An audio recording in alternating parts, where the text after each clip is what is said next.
कृष्ण परब्रह्मणे नमः। श्रीमद्भगवद्गीता अथ द्वादशोऽध्यायः भक्तियोगः। अर्जुन उवाच एवं सततयुक्ताये भक्तास्त्वं पर्युपासते ये चाप्यक्षरमव्यक्तं तेषां के योगवित्तमाः। श्रीभगवानुवाच मय्यावेश्यमनो ये मां नित्ययुक्ता उपासते श्रद्धया परयोपेतास्ते मे युक्ततमा मतः। त्वक्षरमनिर्देश्यमम् अव्यक्तं सप्तचेतसाम् अव्यक्ता हि गतिर्दुःखं देहवद्भिराव्याप्यते।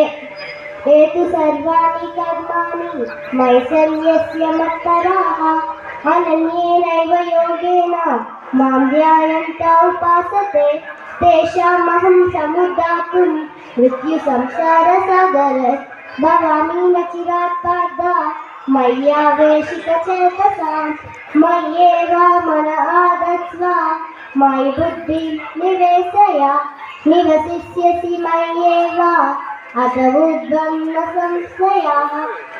अथ चित्तं समादातुं न शक्नोषि मयि स्थिरम् अभ्यासे योगेन ततो मामिच्छाप्तुं धनञ्जय।